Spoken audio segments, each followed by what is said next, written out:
మనది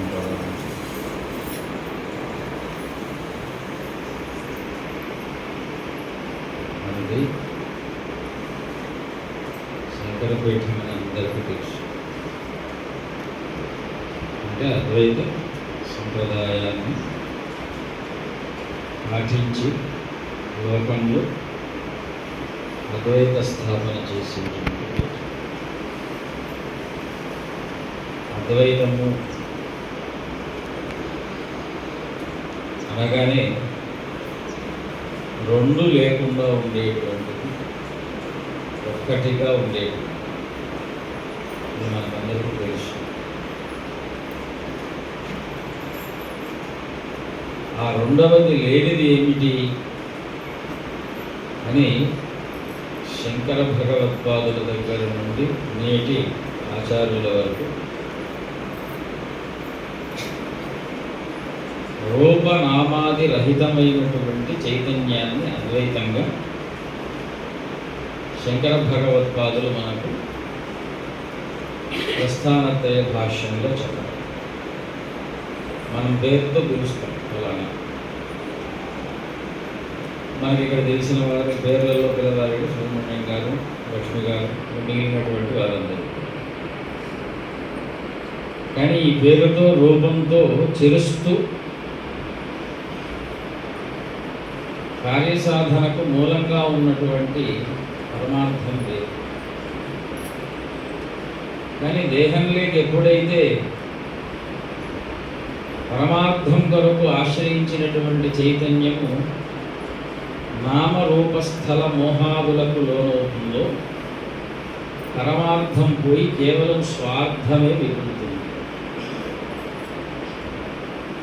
అంటే నాది, నేను, నాకు మాత్రమే, ఇవన్నీ మనకు పట్టకుండా ఉండాలి అంటే ఏం చేయాలి? అందుకే పరమాత్మ ఒక మాట అన్నారు, సంప్రదాయాన్ని మనం ఆచరించాలి. ఎవరికి వారే అనుకుంటే వారి నియమాలు వారివే. నా నియమాలు నచ్చిన వాడు నాకు బానిసగా ఉంటాడే తప్ప నాతో సమానంగా ఉంటూ జగత్తుకు ఉపకరణంగా ఉండడు. వందలాది కోట్లాది మందిలో బలమున్నవాడు అధికంగా ఉంటాడు. కానీ సంప్రదాయంలో అలా ఉండదు. సంప్రదాయాన్ని ఆచరించేటువంటి వాళ్ళు ఆ సంప్రదాయం ఎంత ప్రమాణంలో ఎంత కొలతలతో మనం ఆచరించాలి అనేటువంటిది నిక్కచ్చిగా మనకు చెప్పేటువంటి ధర్మం. ఆ ధర్మాన్ని మనం భావితరాల వారికి అందించడానికి అభ్యాసం చేయాలి. ఒక చిన్న ఉదాహరణ శంకర భగవత్పాదులు చెప్తూ ఉన్నారు. విత్తనము తన యొక్క రూపమోహంలో పడింది అంటే భూమిలో పడిన తర్వాత తన రూపం పోతుంది అని తెలుసుకున్న తర్వాత ఆ విత్తనం మొలకెత్తదు. భూమిలో ఉన్న విత్తనం లాగానే ఉంటుంది. కానీ నా నుండి ఒక మహావృక్షం పుడుతుంది, శాఖోపశాఖలుగా నా వంశం విస్తరిస్తుంది. మధురం అనేటువంటి పదార్థం లోకంలో అందరికీ కూడా ఆహ్లాదాన్ని కలగజేస్తుంది. నా కాండములన్నీ కూడా యజ్ఞ కార్యక్రమాలు ఉపయోగపడతాయి. నా పర్ణములన్నీ కూడా ఆకులన్నీ కూడా ఒక కుటీరానికి ఆశ్రయభూతమైనటువంటి ఒక ధర్మాన్ని కలగజేస్తుంది. ఎన్నో పక్షులు, పశువులు వాటి యొక్క ఆహారానికి ఒక చిన్న విత్తనం కారణమైనట్టుగా సంప్రదాయం అనేటువంటి ఒక చిన్న విత్తనం మహావృక్షం అయితే ఎలా ఉంటుంది అని పరమాచార్యులు గారు ఆ రోజు ఆలోచన చేసి ఆ సంప్రదాయ విత్తనాన్ని నాటితే ఈవేళ ఇంత పెద్ద వృక్షమైంది. ఇది కేవలం ఒక వృక్షం కాదు, ఒక మహావనం, అడవి. అలా కావాలి. సంప్రదాయం అనేటి వనంలో మనం సంచరిస్తూ అసంప్రదాయమైనటువంటి మృగాల యొక్క భయాన్ని తొలగిస్తూ లోకంలో బయట వెళ్ళిన తర్వాత మనకు భయం లేకుండా ఇంటికి రాలేదు. పిల్లలకు ముఖ్యంగా మీరు తెలుసుకోవాల్సినటువంటి పెద్దవారు, ఎదుగుతున్నటువంటి వారు అందరినీ కూడా సంరక్షిస్తున్నటువంటి ఈ సంప్రదాయం అనేటువంటి విత్తనాన్ని పోషించాలన్నా భయంతో, ఖర్చుతో, బాధ్యతతో, భారం అంటానికి లేదు, బాధ్యతతో ఇక్కడ ఉన్నటువంటి మాతృమూర్తులు అంటే కామాక్షి స్వరూపమైనటువంటి అధ్యాపకులు, కామాక్షి స్వరూపమైనటువంటి విద్యార్థులు నేర్చుకునే మనం దేవతా స్వరూపంగా మారటానికి ప్రయత్నం, మారినటువంటి అధ్యాపకులు మనల్ని మార్చడానికి ప్రయత్నం. అక్కడ ఒకటే ఉన్నది, మారినా మార్చినా వచ్చేది ఒకటే స్వరూపం, దైవం. వారు సంప్రదాయాన్ని అనుష్ఠించారు, మన చేత అనుష్ఠింపజేస్తున్నారు.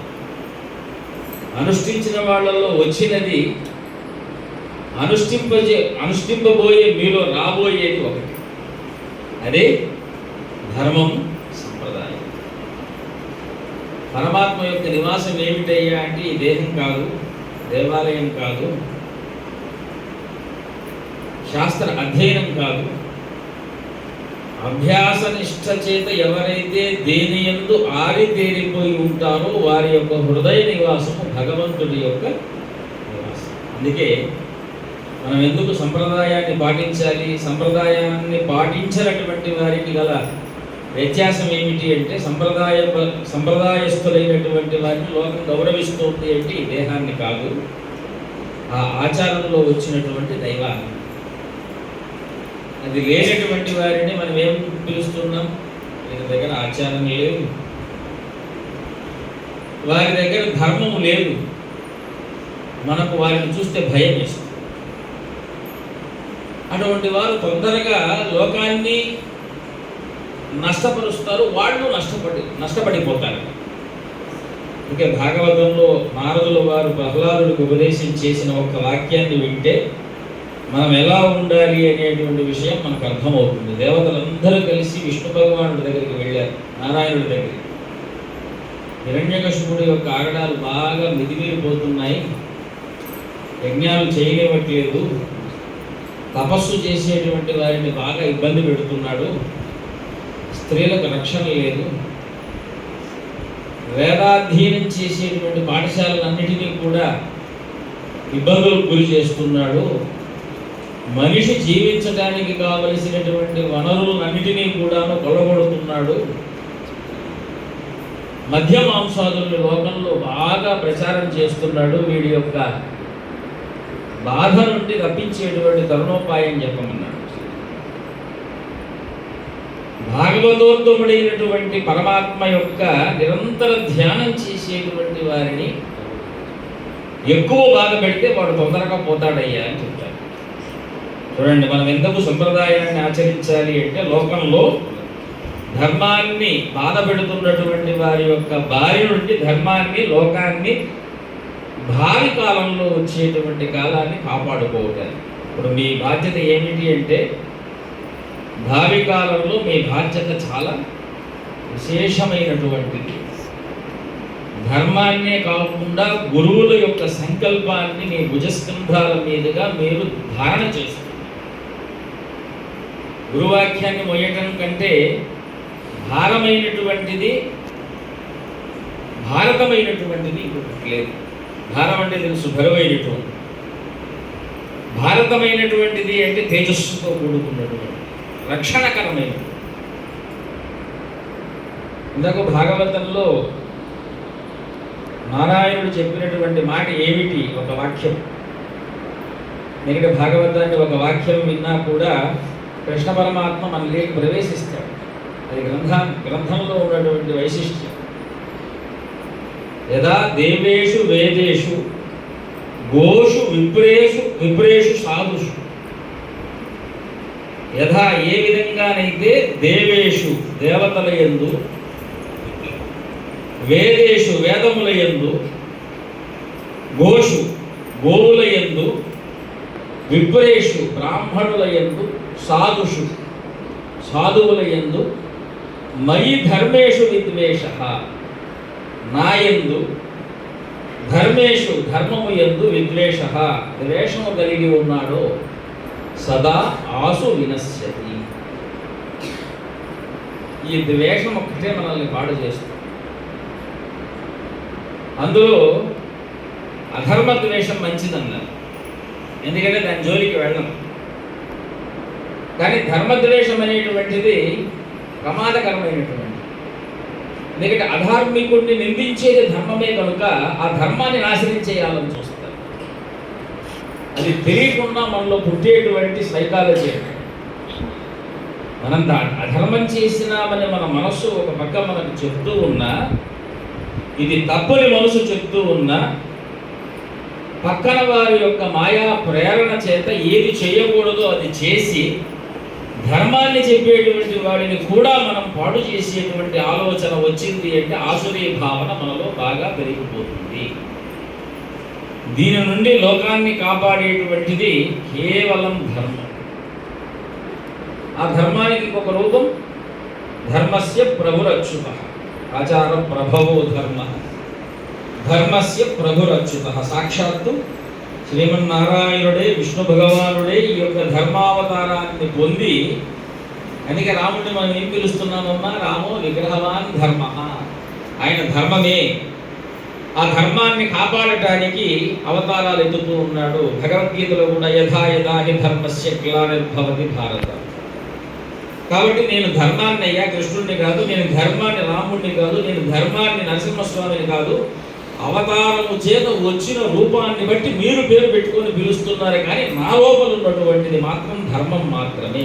దేశకాలాల్లో విపరీతంగా ఒక్కొక్క చోట ఒక్కొక్క రకంగా ఉంటుంది కనుక సంప్రదాయం అన్న, స్త్రీ సంప్రదాయం, పురుష సంప్రదాయం. మళ్ళీ స్త్రీలలో వ్రత సంప్రదాయాలు, ఆచార సంప్రదాయాలు, గృహ సంప్రదాయాలు, ఇలాగా వాటి యొక్క శాఖలు నిర్ణయం చేశారు, కేటగిరీస్. పురుషుల్లోకి వచ్చేటప్పటికి గార్హస్థ్య ధర్మాలు, బ్రహ్మచర్య ధర్మాలు, వానప్రస్థ ధర్మాలు, ఇది ధర్మాలుగా ఆ ధర్మాన్ని మళ్ళీ కూడాను వర్ణన చేసుకుంటూ శాఖోపశాఖలుగా ఏ సందర్భంలో, ఏ సమయంలో, ఏ వయోపరిణితి కలిగినప్పుడు ఏమి ఆచరించాలి, ఇవన్నీ బాల్యంలో అధ్యయనం చేయాలి, ఆయా వయస్సులో అభ్యాసం చేయాలి. అప్పుడే మన మనస్సు మన అధీనంలో ఉంటుంది. బాల్యంలో అధ్యయనమే చేయాలి. అధ్యయనం కాకుండా మనస్సు కోరినట్టుగా మనం వెళితే సంప్రదాయం అనేటువంటి అభ్యాసం మనకు పట్టదు. పట్టకపోతే ఏమవుతుంది అంటే, ఇందాక మనం భాగవతంలో ఒక మాట అనుకున్నాం, దేవేషు వేదేషు గోషు విప్రేషు సాధుషు మయి ధర్మేషు విద్వేష. ఎక్కడో ఒక చోట దేవతల్ని, వేదాలని, విప్రుల్ని, గోవుల్ని, సాధువుల్ని, ధర్మాన్ని, భగవంతుని కూడా నిందించేటువంటి వాక్యం ఈ నాలుక చేస్తుంది. ఎప్పుడు కూడా భగవంతుడిని మనం ఒకటే చరణాలు జోడించి, భగవంతుడి యొక్క చరణాల సన్నిధిలో చేతులు జోడించి మనం ప్రార్థించవలసింది. మనస్సులో ద్వేషం రాకూడదు, నోరు దూషించకూడదు. ఈ రెండు మన జీవితకాలంలో చేయకపోతే మనం ధర్మంగా బతికినట్టే. ఈ రెండు మనం చేస్తూ ఉన్నాము అంటే ఎక్కడో ఒక చోట మనకు మనస్సులో వైరం కలిగినట్టే. ఈ రెండు కలగకుండా జీవితం ఉండదు.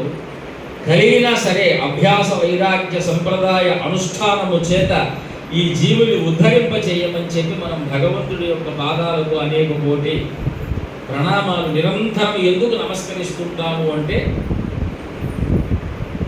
వేదవాక్యం, వేద పండితులు ఉపనిషత్తులో ఒక మాట చెప్తూ ఉంటారు, యద్వాచా వదతి తత్కర్మణా కరోతి తదేషాభ్యుక్తా. మనం చెప్పేదే చెయ్యాలి తప్ప ఆలోచించినవన్నీ కూడా మనం చెయ్యాలని అనుకోలేం, చెయ్యలేం. ఆలోచించినవన్నీ పక్కన వాడితో చెప్తూ పోతుంటే కూడా మన మీద అసఖ్యం వచ్చేస్తుంది. ఎందుకంటే అన్ని ఆలోచనలు చెప్పలేము. అందులో కూడా నన్ను ఎవరైతే గొప్పగా భావిస్తారో ఆ ఆలోచనలను మాత్రమే చెప్పగలగాలి. అసలు ఆలోచనే రాకపోతే అది ఎలా రావాలి అంటే, కృష్ణ పరమాత్మ మనకు గీతా శాస్త్రంలో చెప్పినట్టుగా మనస్సును నువ్వు నియంత్రించలేవు పార్థ, అభ్యాసేనతు కౌంతేయ వైరాగ్యేన చ గృహ్యతే.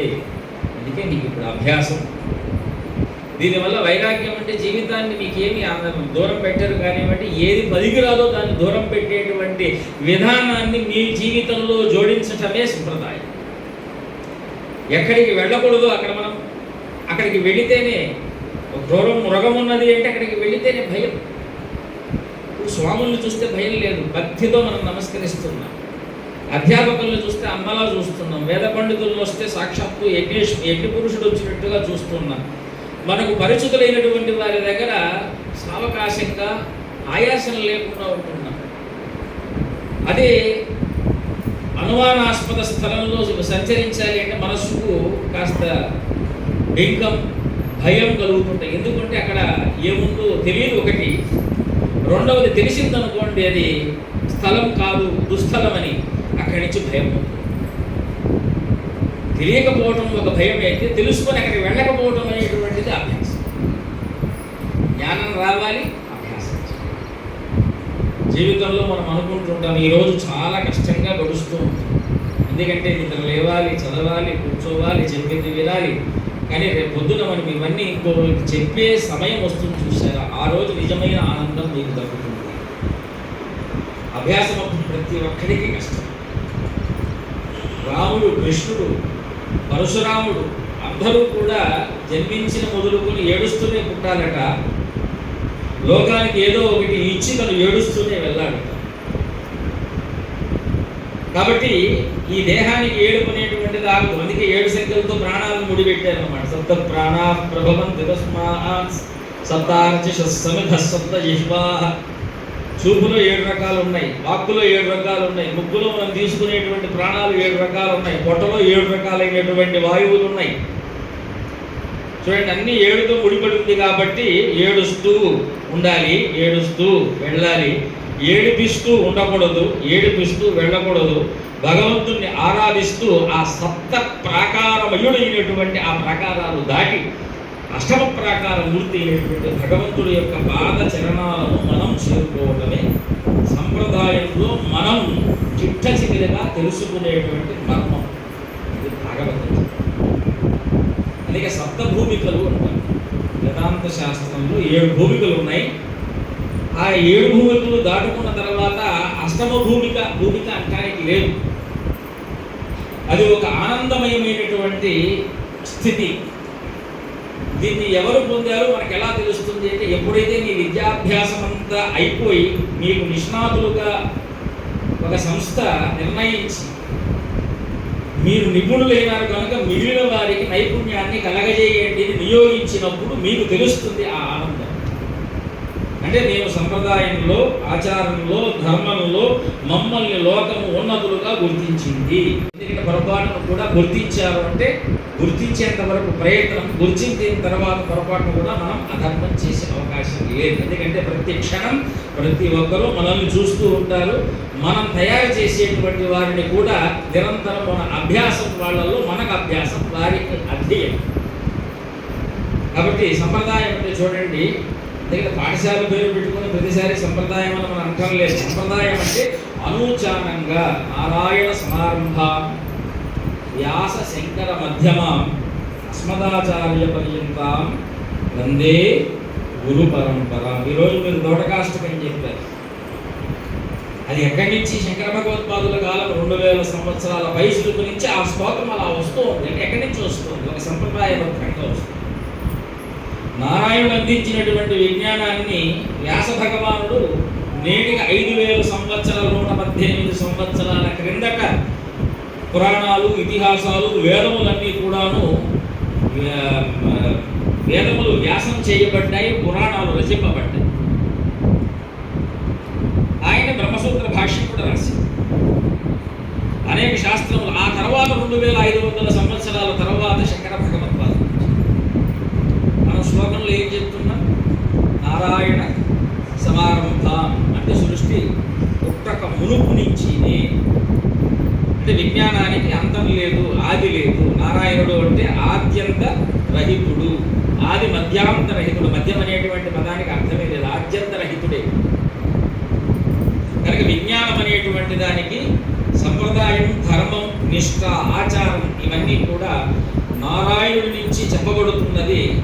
ఆ ఆచరించిన వారి యొక్క స్వరూపము నారాయణముగా కాబడుతున్నది. ఈ యొక్క దేహ విమోచనానంతరం నారాయణ స్వరూపాన్ని పొందుతున్నది కనుక బ్రహ్మార్పణం, బ్రహ్మహవి, బ్రహ్మాజ్ఞు, బ్రహ్మణ. అదే చెప్తున్నారు, అక్కడి నుంచి రావాలి, అక్కడే చేయాలి, అక్కడే పొందాలి.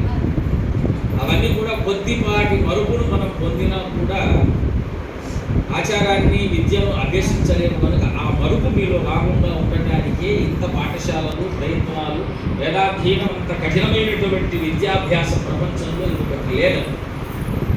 అందుకే దేవావై వేదా, వేదావై దేవాహ అని మనకు ఒక సూక్తి ఉన్నది.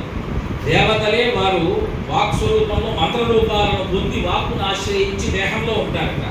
మళ్ళీ చెప్పేటప్పుడు వారిలో ఉన్నటువంటి శక్తిని కొద్ది కొద్దిగా అంశముల చేత శిష్యులకు అందింపబడితే అవి విత్తనములై వృక్షములై మళ్ళీ వేద వృక్షంగా ఉంటుంది.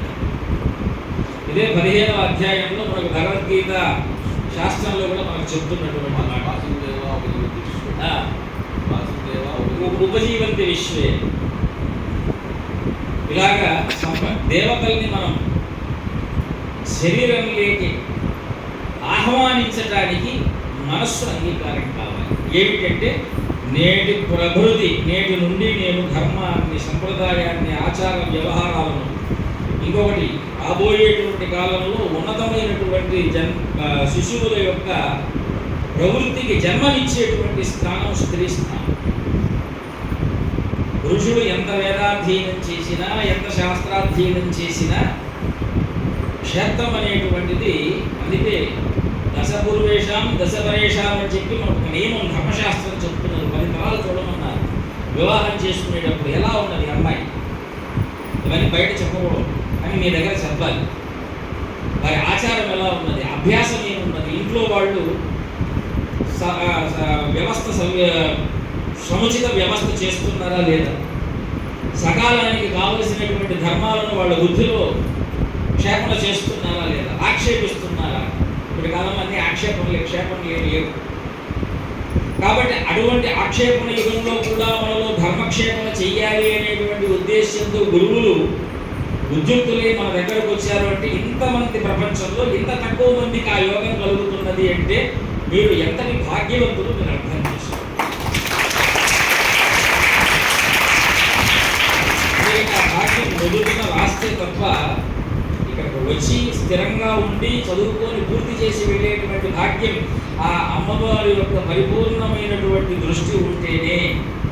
లేదంటే మధ్యలో ఎన్నో కష్టాలు, ఎన్నో బాధలు, ఎన్నో రకాలైనటువంటి నియమాలు, వాటినన్నిటికీ కూడా తిరస్కరించే మనస్సు, ఆ మనస్సుకు అంగీకరిస్తూ అనంగీకరిస్తూ మన జీవితాన్ని గడుపుతూ మధ్యలో వెళ్ళిపోవాలని పోయి వస్తూ పోతూ ఒకసారి ఒదిగించుకోవాలని చూస్తూ వచ్చి స్థిరంగా ఉంటూ ముగించుకొని వెళ్ళిన తర్వాత వచ్చే ఆనందమే. కాబట్టి శ్రీరామచంద్ర ప్రభువు వనవాసంలో మధ్యలో ఒక్కసారి నాకు ఈ వనవాసం వద్దయ్యా అని ఆ మనస్సుని నిరంగ భావంలోకి తీసుకెళ్ళి వెళ్ళిపోతే ఆయన రాజ్యం ఆయనకి లేదని చెప్పండి. భరతుడు నువ్వు ఎప్పుడు వస్తే నీ రాజ్యం పంపిస్తాను. అలాగని మీకు కూడా ఈ భారతదేశం మీరు ఎప్పుడు పోతే అప్పుడు మీ రాజ్యం లేదు. అదే సంప్రదాయ భారతదేశం, సనాతన భారతదేశం. మీరు విద్య ముగించుకొని ఎప్పుడు పోతే మీ స్థానంలో రాముడి రాజ్యం పదిలంగా ఉన్నట్టుగా మీ రాజ్యం పదిలంగా ఉంటుంది. అందులో సందేహం లేదు. ఈరోజు మనం బాధపడినంత మాత్రం ఉన్న భవిష్యత్తు ఎక్కడా కూడా చెడదు. కష్టపడి బయట వెళ్ళిన తర్వాత మన గౌరవానికి ఎక్కడ భంగం కూడా. భావితరాలకు ఉన్నతమైనటువంటి సంతానాన్ని అందిస్తూ వారికి మీరే గురువులై తీర్చిదిద్దేటువంటి భరతమాత స్వరూపాలుగా, కామాక్షి అమ్మవారి రూపాలుగా మిమ్మల్ని తయారు చేయాలి అని పరమాచార్యుడు వారి యొక్క సంకల్పానికి పునాది పోస్తున్నటువంటి శిష్య పరమాణువు మీరు. కాబట్టి గురువాక్యం ఎప్పుడు రక్షగా ఉంటుంది. గురువుల యొక్క బోధ దీక్షయి ప్రవర్తిస్తుంది. మీ మనస్సులో అన్యభావన రాకుండా మీరు చేసేటువంటి నిష్ఠ మీకు ఎప్పుడు శ్రీరామ రక్షగా ఉంటుంది అని ఈ సందర్భంలో జగద్గురువులైనటువంటి శంకర భగవత్పాదుల యొక్క వాక్యాన్ని మనం స్మరించుకునేటువంటి అవకాశం, సంవత్సర ఆరంభం, మళ్ళీ నూతన పాఠ్యాంశాలన్నీ ఆరంభించేటువంటి విద్యాభ్యాస ఆరంభ కాలంలో మేము వస్తూ ఉంటాం. మనమందరం మాట్లాడుతూనే ఉంటాం. పూర్వకాలంలో అదే పనిగా మంచి ఆత్మలు ఎక్కడైనా ఒక గర్భవాసం చేస్తున్నాయని తెలిస్తే ఋషులు పనిగట్టుకు వెళ్ళి వాళ్ళకి హితబోధ చేసేవారు. మీరు భాగవతం చదివితే అంతా ఇవే, వేరే ఏం మనకు కనపడదు. దేవతలు ఎంత ప్రయాసపడ్డారు, ఆ సప్తమ గర్భంలో ఉన్నటువంటి బలరాముడిని గర్భ పరివర్తన చేయడానికి దేవతలు ఎంత కష్టపడ్డారు. ఆ గర్భంలో ఉన్నటువంటి ప్రహ్లాదుడు విష్ణు భక్తుడని తెలిసి ఆయనలో ఉపదేశం చేయించడానికి నారదుడు అమ్మవారి గర్భస్థానం దగ్గర కూర్చొని మొత్తం వేదాంత శాస్త్రాన్ని ఉపదేశం చేయించడం ఏమిటి. ఇలాగా ధ్రువుడు తండ్రి మీద కలిగినటువంటి విరక్తితో, భక్తితో, ఒక చిన్న క్రియపాటి విరక్తితో వెళ్ళిపోతున్నటువంటి ఆయనకు మార్గదర్శన చేయటం ఏమిటి అంటే, గురువులు మన వెంట పడతారు అనడానికి ఆ భాగవతం ఒక నిదర్శనం. నీ జాతకాలలో ఈ జాతకం అనేటువంటి పదాన్ని ఎందుకు చెప్పాడు, గురువు అనేటువంటి స్థానం బలంగా ఉంది కాబట్టి చెప్తాను.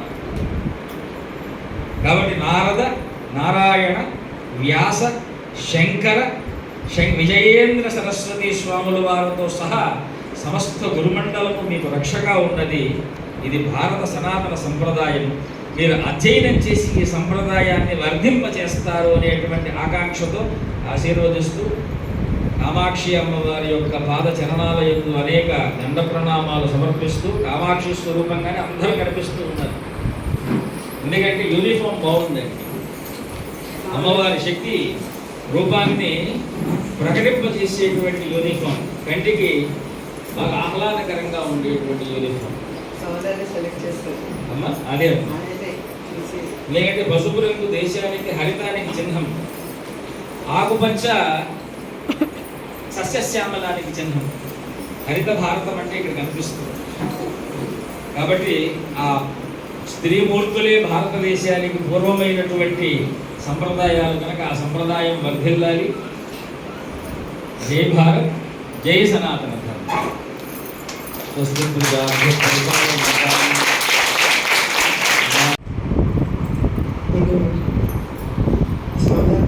ఎంత ప్రేమ అంటే ఆయన ఆశీర్వాదాలు మనకి ఎప్పుడు ఉన్నాయన్న దానికి పాఠశాల మొదలైంది అని చెప్పడానికి వెళ్తే, నేను వస్తానమ్మా, పిల్లల్ని ఆశీర్వదిస్తాను, పౌర్ణ ముందరే వస్తాను, అందరూ క్షేమంగా ఉండాలి అని చెప్పారు. దాంతోపాటు మా మనవి, మీరు వస్తానన్నారు, దీపంతో ఒకసారి ఇక్కడికి వచ్చి పూజ చేసి ఆ బలం కూడా పిల్లలందరికీ అందించాలి. మీరు ఇప్పుడే కాకుండా అప్పుడప్పుడు మధ్య మధ్యలో వస్తూ మాకు ధైర్యం ఇవ్వాలని, అంటే మా సోదరులు విజయయాత్రలు చేస్తూ లేకపోతే బయట నుంచి ఆయన్ని తీసుకురావడం మాకు ఇబ్బంది అయినా, లోకల్గా ఉన్న మా సోదరుని మిమ్మల్ని చూసుకుంటూ మీరు వస్తూ వెళ్తుంటే ఆయన వచ్చేదన్న భావంతో మా అందరికీ కూడా ధైర్యం ఉంటుంది. ముందుకు సాగడానికి, రథం తీసుకెళ్ళడానికి మాకు ధైర్యం ఇవ్వాలని కోరుతూ వచ్చినందుకు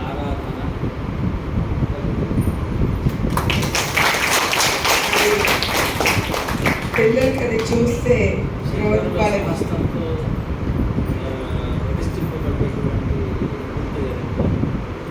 దర్శించాలి.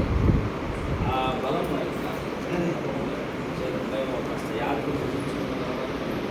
చాలా సంతోషం ఇవాళ వచ్చినందుకు. అందరూ కూడా దాన్ని పెట్టుకోవాల్సిందిగా కోరుతున్నాను. మళ్ళీ మళ్ళీ రావాలని కోరుతున్నాను. ఒక్కొక్కళ్ళు వచ్చి ప్రసాదం తీసుకుంటాను.